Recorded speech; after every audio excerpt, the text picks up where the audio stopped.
do Senhor. Que presença maravilhosa do Senhor. Eu sou um dos primeiros, quando chamam aqui para vir para frente, para receber de Deus. Porque a cada dia mais a gente tem que ter essa sede, essa fome, essa vontade da presença do Pai. Então não fiquem tímidos, não se escondam de Deus.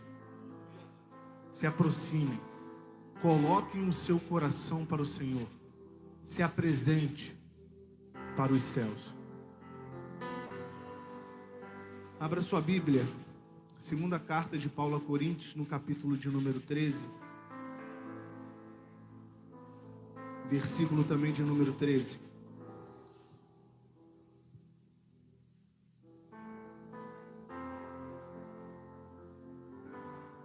Hoje o que o Senhor tem para falar para nós, assim como Ele falou ao meu coração, sobre unidade, sobre sermos um como igreja.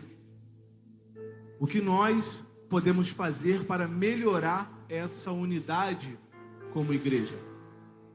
O que precisamos fazer como igreja para cada dia nos aproximar do Senhor e a cada dia mais nos aproximar uns dos outros? Segunda carta de Paulo a Coríntios, no capítulo de número 13, versículo de número 13 também. A minha versão diz assim: a graça do Senhor Jesus Cristo e o amor de Deus e a comunhão do Espírito Santo sejam com todos vós. Não estou encerrando o culto. Não estou encerrando. Porque essa palavra é a bênção apostólica. Mas ela também nos ensina sobre unidade. Porque quando Paulo fala de comunhão, ele está falando de algo em que os irmãos naquele momento tinham algo em comum. A comunhão diz isso.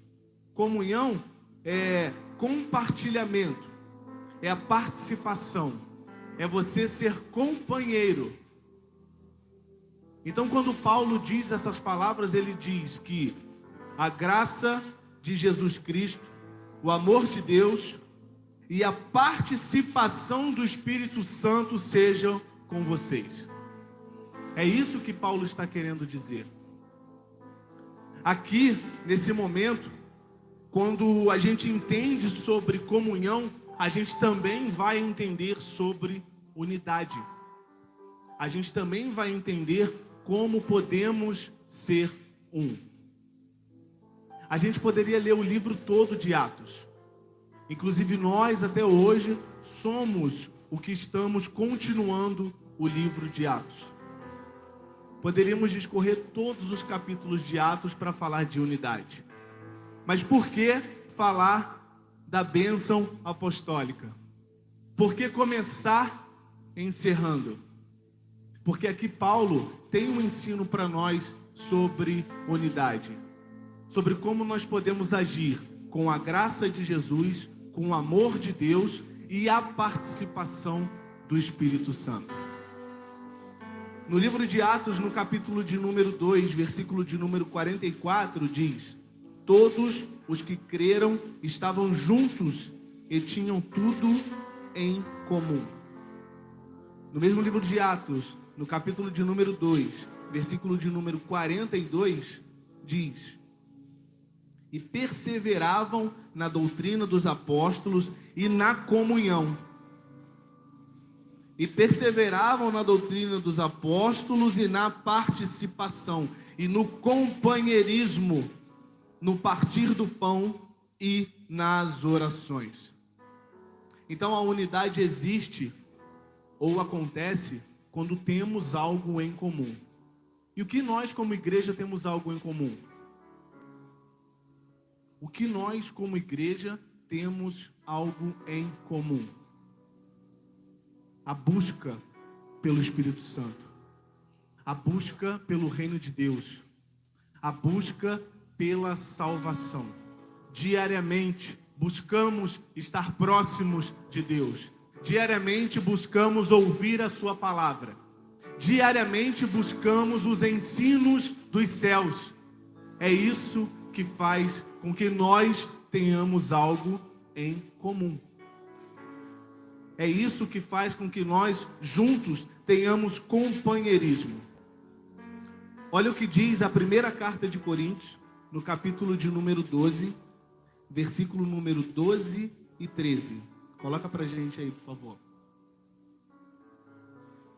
Porque assim como o corpo é um e tem muitos membros, e todos os membros deste um corpo, sendo muitos, são um só corpo, assim é Cristo também. Pois todos nós fomos batizados em um Espírito, formando um corpo, quer judeus, quer gregos, quer servos, quer livres, e todos temos bebidos de um Espírito. Somos parte de um corpo. E se nós somos parte de um corpo, o que Paulo estava querendo dizer naquele momento? Há um único corpo, o qual é formado por vários membros. Então você é membro de um corpo, o corpo de Cristo. O que você faz com a sua vida pode prejudicar todo o corpo. Um exemplo. Eu posso jogar um futebol, eu posso fazer qualquer tipo de atividade e posso me machucar. Posso ou apenas luxar um dedo, ou quebrar um dedo. Se eu, por exemplo, sou canhoto e quebro um dos dedos ou me machuco, preciso colocar uma tala, vai ficar muito difícil eu escrever, não vai? Se eu machuco o joelho ou machuco o pé, preciso imobilizar. Eu não vou ter dificuldade para andar? Olha quanta responsabilidade você tem como corpo de Cristo. Porque se você hoje tiver alguma deficiência no seu corpo, todo o corpo de Cristo vai ser... Você vai atrapalhar o andamento de todo o corpo de Cristo. O que você faz hoje com a sua vida, o que você, como igreja, hoje pode produzir, você precisa pensar que faz parte de um corpo. Então há uma responsabilidade sobre nós como corpo de Cristo. Beleza, mas como, Evandro, eu vou fazer isso? Como eu consigo exalar? Como eu consigo praticar essa unidade? Bíblia. Romanos 12, 10. Romanos 12, 10. Amai-vos cordialmente uns aos outros, com amor fraternal, preferindo-vos em honra uns aos outros. Uns aos outros. A unidade está quando nós juntos formamos esse corpo. Eu não posso sozinho amar a mim mesmo. Eu preciso amar aos outros. Amai-vos cordialmente uns aos outros. Amar. Gálatas 5, versículo de número 13. Prática de unidade. Amar uns aos outros. Servir uns aos outros. Porque vós, irmãos, fostes chamados à liberdade. Não useis então da liberdade para dar ocasião à carne, mas servi-vos uns aos outros pelo amor. Estão conseguindo entender que não é sozinho? É um para com os outros. É Bíblia. Mais uma? Vamos lá. Efésios 5, 21. Efésios 5, 21. Sujeitando-vos uns aos outros no temor de Deus. Uns aos outros. Sujeitai-vos uns aos outros. É a cumplicidade. É estar junto. É ser companheiro. É participar junto.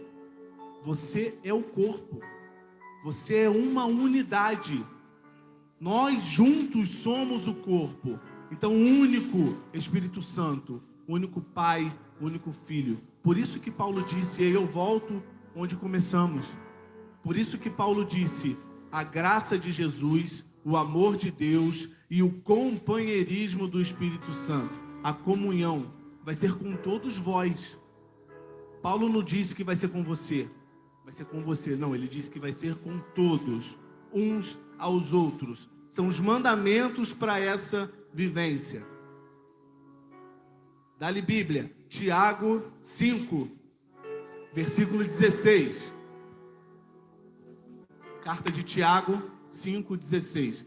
Confessai as vossas culpas uns aos outros, e orais uns pelos outros, para que sareis. A oração do justo pode muito em seus efeitos. Uns para com os outros. Uns para com os outros. É a Bíblia que está nos ensinando como ser único. A Bíblia está nos ensinando como usar dessa unidade. É uns para com os outros.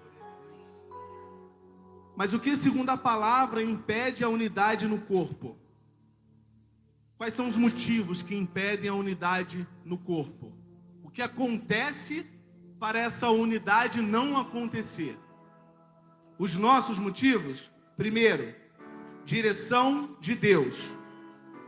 Deus dá um direcionamento para a igreja, Deus te dá um direcionamento e você escolhe outro caminho. Muitos têm feito isso.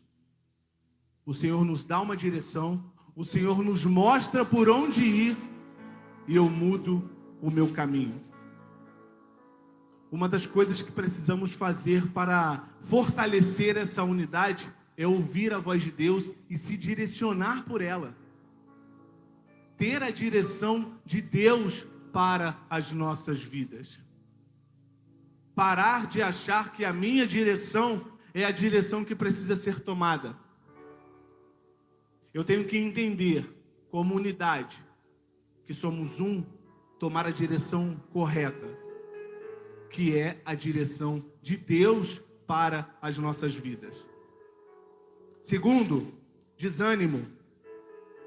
O desânimo também faz com que essa unidade fique abalada. E esse desânimo é simplesmente, hoje eu não vou. Hoje eu estou muito cansado. Ou, não, hoje eu só vou receber. Hoje eu não vou fazer nada. Hoje eu só vou lá para receber. Quem disse que você vem para a igreja para receber? Você vem para dar. Culto é para amar. Quantas vezes a gente já ouviu isso aqui do nosso bispo? Precisamos entender isso. Culto é para amar. Precisamos nos animar com essa palavra. Eu venho ao culto para amar ao Senhor. Se eu estou desanimado, aí sim que eu tenho que vir para o culto. Aí sim que eu tenho que vir para a igreja. Para que o Senhor possa fortalecer o meu ânimo. Para que o Senhor possa me dar vigor. Para que dessa maneira Ele possa me levantar. Mas o motivo que é de nós, que essa unidade não aconteça, são as mágoas. Mágoas em um relacionamento com um amigo, mágoas passadas de um outro ministério, até isso atrapalha a unidade. Eu estava em unidade com os meus irmãos, eu estava em unidade com outra igreja, mas aconteceu alguma coisa e me magoei. O irmão não deu boa noite para mim, pediu uma oportunidade para cantar, o músico desafinou, eu não consegui a oportunidade, eu errei o ritmo, erraram o ritmo, eu não consegui entrar. Naquele dia eu não fui ao culto, ninguém mandou mensagem para mim porque eu não fui. São motivos nossos, conseguem entender isso?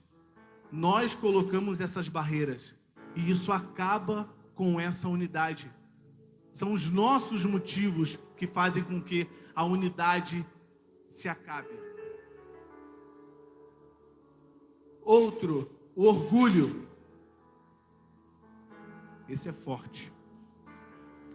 Eu sou tão certo das minhas coisas, certo de mim, que eu não preciso nem ouvir o que as outras pessoas têm para me dizer.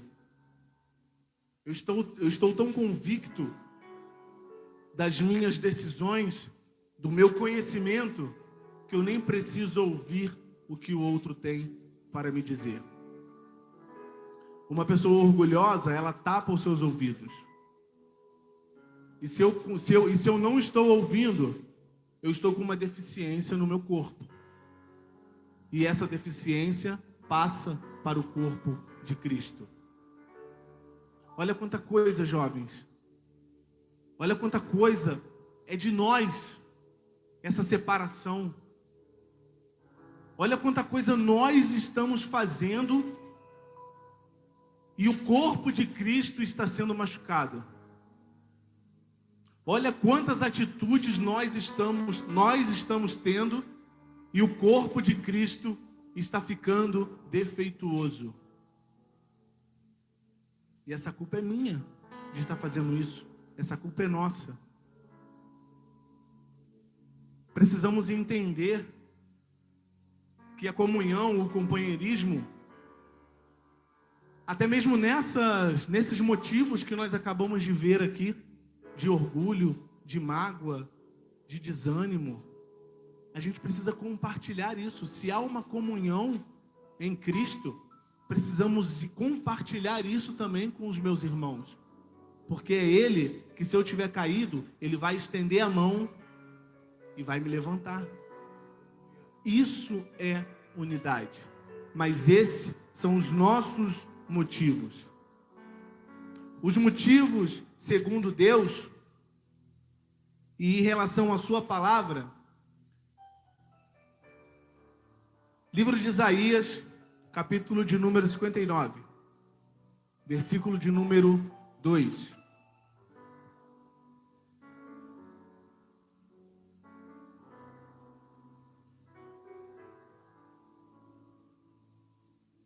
Isaías 59, versículo de número 2. Mas as vossas iniquidades fazem separação entre vós e o vosso Deus, e os vossos pecados encobrem o seu rosto de vós, para que não vos ouça. Está aqui o motivo. O Senhor está nos mostrando na sua palavra. É a nossa iniquidade que faz essa separação. São os nossos pecados que fazem essa separação. E nós temos muitas vezes dificuldade em reconhecer os nossos pecados. Nós temos dificuldade em reconhecer que nós falhamos. Agora há pouco nós tivemos uma oportunidade de fazer isso. O nosso pastor, no louvor, ele disse: confesse os seus pecados, os pecados têm nome. E é nessa hora que a gente trava. Essa hora que não sai nada. Não sai nada.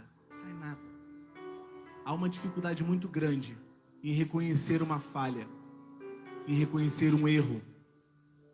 Há uma dificuldade muito grande. E muitas das vezes a gente escolhe colocar a culpa em alguém por conta desse erro. Muitas vezes a gente acaba se justificando para Deus e colocando a culpa em outro. Aconteceu isso com Saul, quando Deus deu uma ordem para ele e disse: você vai acabar com todos os amalequitas, com todo mundo. Você vai acabar com todo mundo. Lá no livro de Samuel, isso, 1 Samuel, capítulo 15. Você vai acabar com todo mundo. Vai acabar com os filhos pequenos, com mulheres, homens, animais, vai acabar com todo mundo. Saul não obedeceu a Deus. Obedeceu parcial, para mim não é obediência.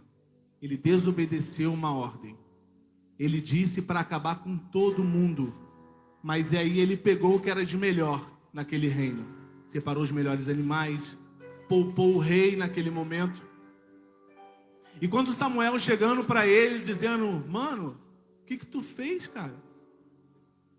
Tu não ouviu o que eu te falei? E eu te falei porque Deus mandou te falar. O que aconteceu contigo? Ah, mas o povo. Não, porque o povo. Não, porque eu estava temendo o povo, cara. Se eu não faço isso, o povo ia acabar comigo. O povo, jogando a culpa para o povo. Mas ele foi o culpado dessa desobediência. É isso que o Senhor não está nos falando essa noite. Se nós soubermos tratar as nossas iniquidades, tratar os nossos pecados, não vai haver mais separação. Se a gente conseguir se tratar, não vai haver mais separação. Assim como é na igreja, também é dentro de casa. A unidade da igreja é assim. Existe também a unidade dentro da sua casa, dentro do seu lar, a unidade com a família. Aqui sim nós somos uma família em Cristo, mas você tem a sua família dentro de casa. Seja um, seja dois, seja cinco, seja uma família pequena, uma família grande, mas precisa também ter unidade dentro da sua casa. Livro de Josué, capítulo de número 24, versículo de número 15. Josué 24, 15. Tá rápido, hein? Porém, se vos parece mal aos vossos olhos servir ao Senhor, escolhei hoje a quem servais, se aos deuses a quem serviram vossos pais, que estavam além do rio, ou aos deuses dos amorreus, em cuja terra habitais. Porém eu e a minha casa serviremos ao Senhor. Josué estava tão convicto dessa palavra. Josué estava tão confiante quando ele disse isso. Não, eu e a minha casa serviremos ao Senhor. Unidade. Havia unidade na família de Josué. E hoje o que tem acontecido nos lares, nas casas? Crises, crises e mais crises, e irmãos divididos, famílias divididas. A cada vez mais as pessoas intolerantes dentro de casa, pais que não estão respeitando as mães, não estão respeitando aos outros. A cada vez mais está havendo separação nessa unidade. E o Senhor também tem um ensino para nós em relação à família. Ele também quer que a nossa família esteja em unidade. O que é preciso para isso? Porque nós somos desafiados todos os dias a viver em unidade. Todos os dias há um desafio para nós, para vivermos em unidade. E a gente precisa entender que família é uma célula, não é um vírus. Repita isso, família, mais forte, família é uma célula, não é um vírus. Tome posse dessa palavra dentro da sua casa. A sua família é uma célula, não é um vírus. E a gente sabe que vírus faz estrago. E a sua família não é um vírus. A sua família é uma célula. E qual a vontade de Deus para nós? Para a nossa família? Primeiro, que tenhamos comunhão. Primeira carta de Coríntios, no primeiro capítulo, versículo de número 10.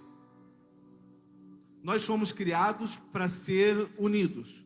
Nós fomos criados para ter unidade, ser companheiros. E não murmureis, como também alguns deles murmuraram, e pereceram pelo destruidor. A murmuração, ela atrapalha essa comunhão. Se eu consigo entender que fui criado para isso, e o fato de eu estar em unidade com a minha família, vai refletir na minha unidade na igreja. Se eu estou em unidade com a minha família, vai refletir essa unidade com a igreja. Segundo a vontade de Deus, que a comunicação se torne eficiente. Filipenses 2, versículo de número 2. Filipenses 2, 2. Completai o meu gozo para que sintais o mesmo, tendo o mesmo amor, o mesmo ânimo, sentindo uma mesma coisa. Juntos. É a comunicação se tornando eficiente. Eu consigo me comunicar de maneira clara, entendo essa comunicação e a unidade acontece.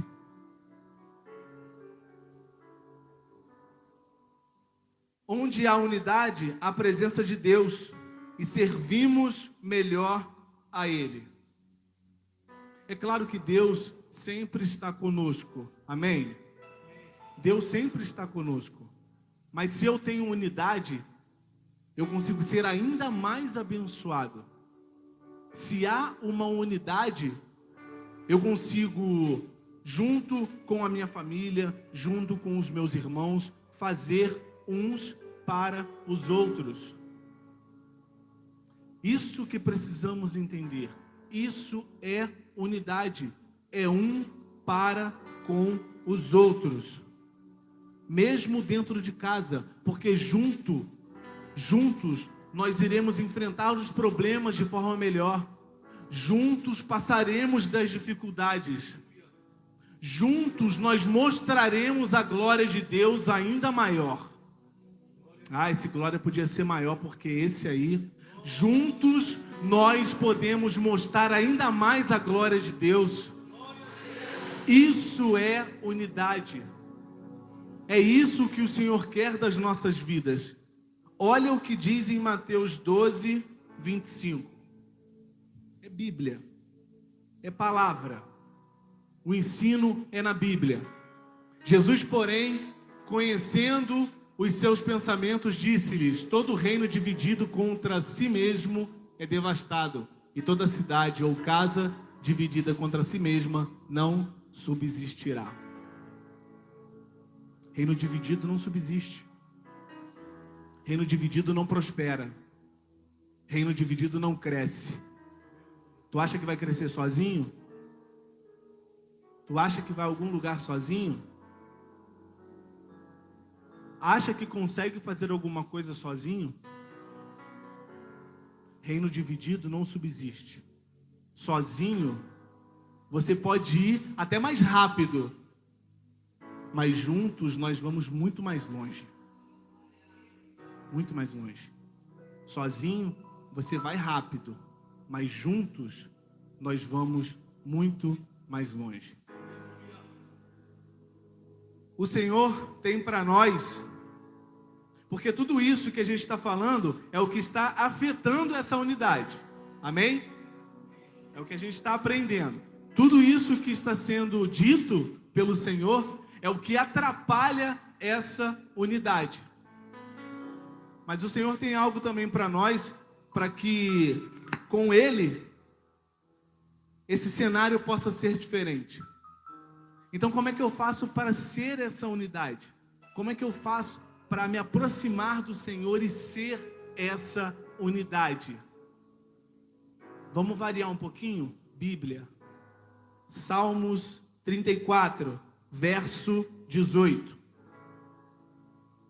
Salmos 34, 18. Perto está o Senhor dos que têm o coração quebrantado, e salva os contritos de espírito. Ainda em Salmos 51, a partir do verso 16.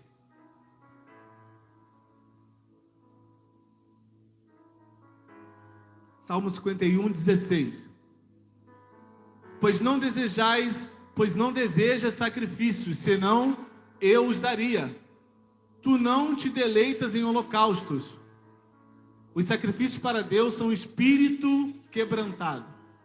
A um coração quebrantado e contrito não desprezarás, ó Deus. Um coração quebrantado, um espírito quebrantado, um coração aberto. Porque existe alguém que olha por nós. Existe alguém que está o tempo todo olhando por nós. E o que Ele quer muitas vezes é um coração aberto para receber a sua palavra.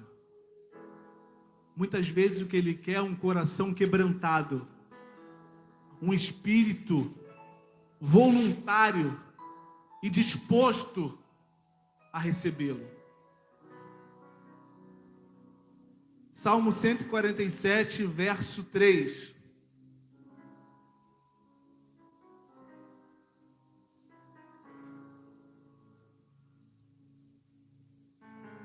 Sara os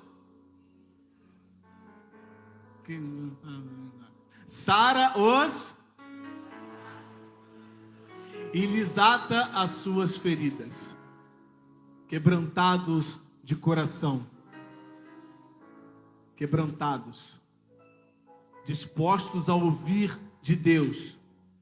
Isaías 61, versículo de número 1.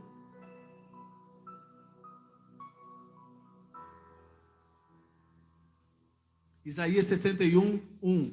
O Espírito do Senhor Deus está sobre mim, porque o Senhor me ungiu para pregar boas novas aos mansos. Enviou-me a restaurar os contritos de coração e proclamar liberdade aos cativos e abertura de prisão aos presos.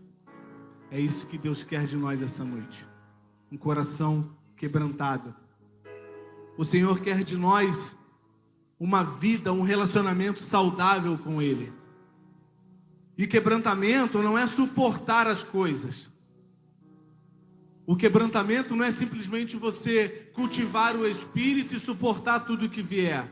Não, não é isso. O quebrantamento é você se entregar para Deus. Quebrantamento é não aspirar ao poder, não é querer mandar, é negar o nosso eu e deixar Cristo viver em nós. É entender que as melhores decisões que vão ser tomadas têm que ser na presença de Deus. Isso é o quebrantamento. Isso é ter um coração contrito. Isso é ter uma fome, uma vontade de estar próximo do Pai. Isso é viver em unidade. Aqui, como igreja, reunidos e dentro da sua casa. Nós precisamos o tempo todo fazer essas reparações. Os nossos motivos, nós precisamos reparar o tempo todo. A cada dia nós precisamos nos atentar a essas atitudes. Quanto menos eu erro, mais eu vou ter unidade. Quanto menos eu erro, mais eu me relaciono com Deus. Quem já foi para o interior? Interior mesmo, onde tem só aquela casinha lá no meio do mato, que quase não tem luz. Quem já foi? Eu já fui. Quem já foi? Já foram? Como é você no interior, lá no meio da roça, lá no mato, quando você olha para cima? Como é o céu? Você consegue ver as estrelas? Nitidamente, né? O céu brilha com as estrelas. E aí você vai para uma cidade grande, onde tem um monte de prédio, onde tem luz para tudo quanto é lado. Você olha para cima, você consegue ver essas mesmas estrelas, como você estivesse lá no cantinho, lá na roça, lá quando está tudo escuro e aquele céu estrelado. Você consegue ver? É assim na presença do Senhor. Quanto menos luz na terra, mais luz no céu. Quanto mais luz na terra, menos luz no céu. Comece a se afastar das luzes da terra e se aproxime da luz dos céus. Se coloque de pé, em nome de Jesus.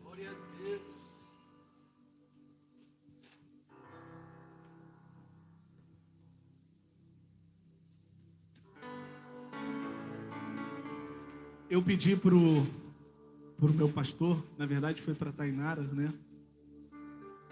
E aí a Tainara jogou para ele um louvor que eu entendo que faz parte disso, dessa unidade. É saber que o Senhor está olhando por nós. É saber que existe um olhar para as nossas vidas. É saber que há sim alguém esperando uma atitude nossa. Porque é mais um ensino aqui do nosso ministério. O céu, ele vai reagir sobre a sua vida. Ele não vai agir. Quem tem que agir é você. Você age e o céu reage. Você age e o céu reage. Amém. Vamos louvar.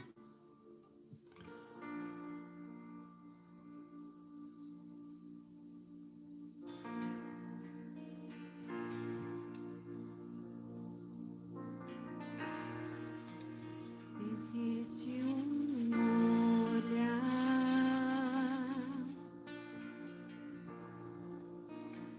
doce que sempre me cerca, me ensina a amar,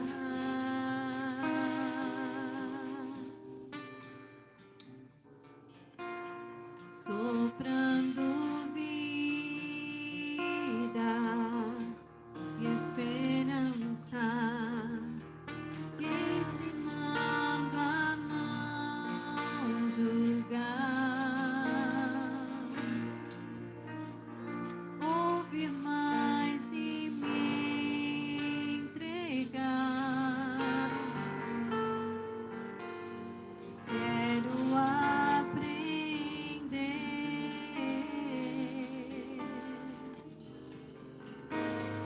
com teu coração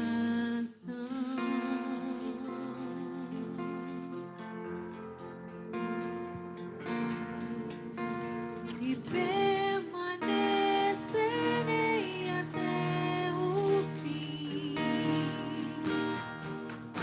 Criarei minhas raízes em ti e minha vida inteira pra te conhecer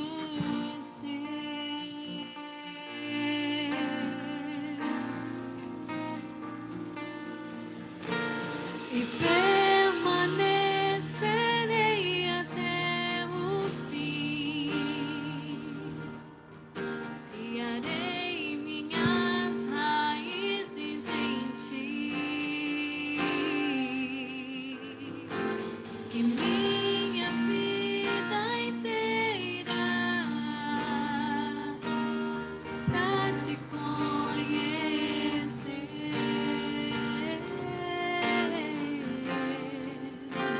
Existe um olhar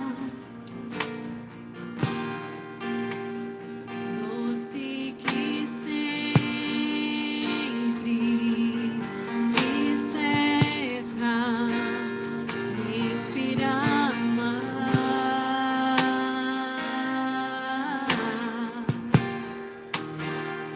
soprando vida e esperança, me ensinando a não julgar, ouvir mais e me entregar. Quero aprender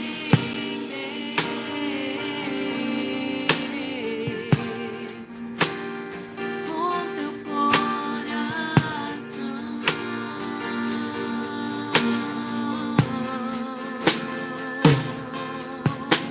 e permanecerei até o fim. Criarei minhas raízes em ti e minha vida inteira pra te